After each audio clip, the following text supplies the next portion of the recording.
Chers collègues, l'ordre du jour appelle la discussion de la proposition de loi tendant à renforcer les synergies entre les conseils municipaux et les conseils communautaires, présentée par Alain Marc et plusieurs de ses collègues, donc à la demande du groupe Les Indépendants.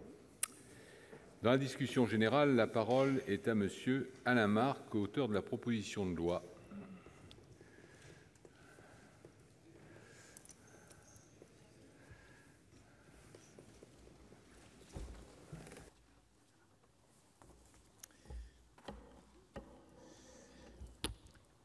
Monsieur le Président, Monsieur le Ministre, Monsieur le Président de la Commission des lois, Monsieur le rapporteur, mes chers collègues, nous avons tous, au sein de cet hémicycle, le souci d'une bonne administration locale.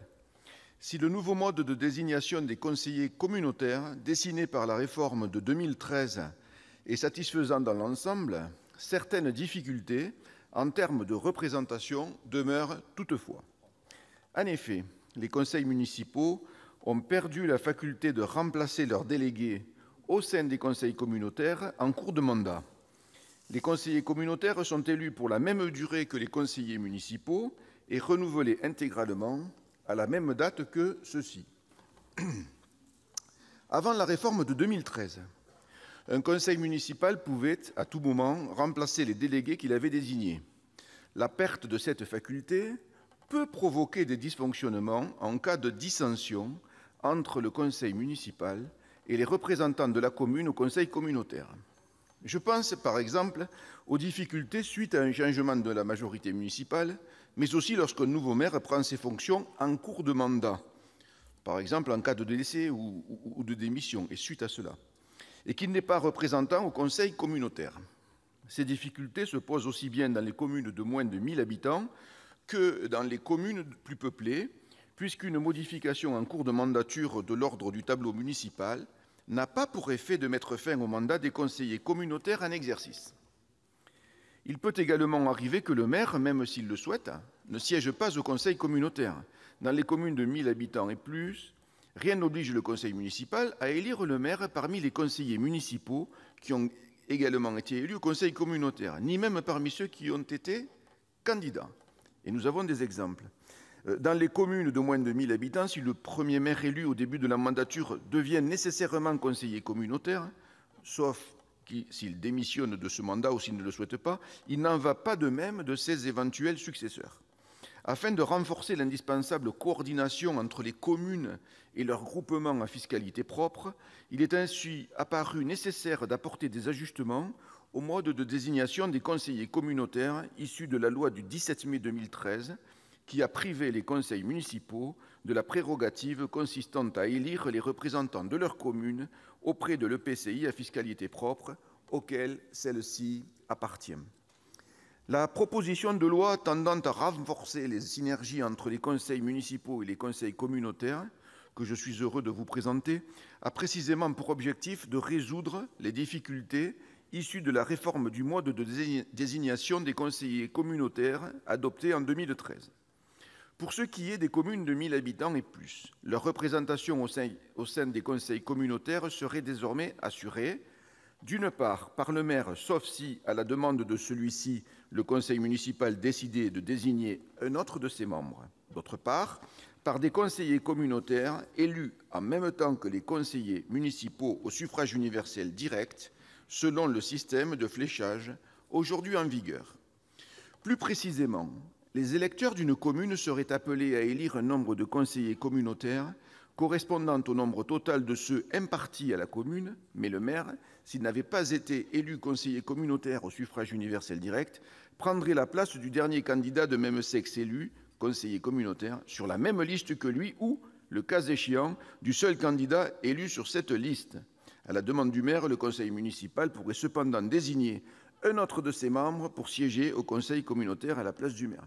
Je sais, c'est très technique, mais c'est très important puisque nous avons beaucoup d'exemples qui, hélas, dans cette mandature qui se termine, beaucoup de conseils municipaux nous ont fait part de leur désarroi et surtout de nouveaux maires qui ne siégeaient pas à l'intercommunalité.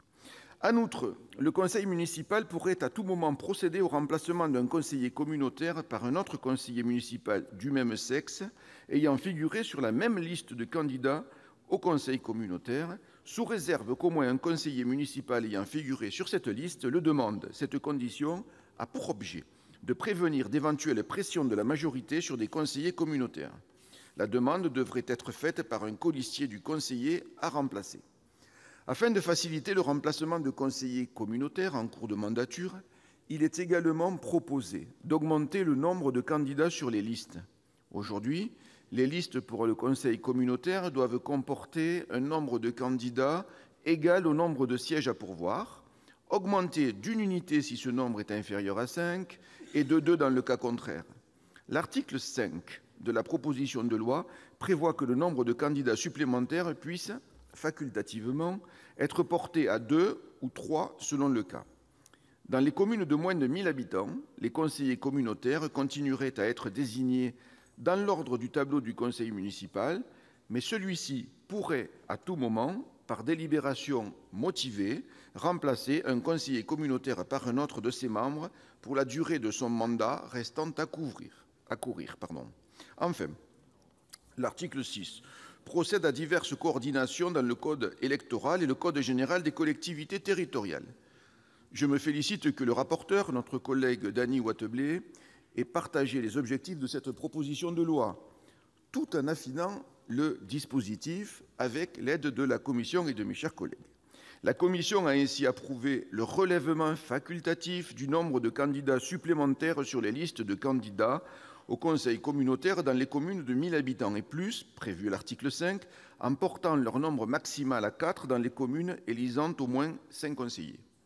Plusieurs autres modifications ont été apportées au régime électoral des conseillers communautaires, dont la suppression de l'incompatibilité entre le mandat de conseiller communautaire et l'exercice d'un emploi salarié d'une commune membre.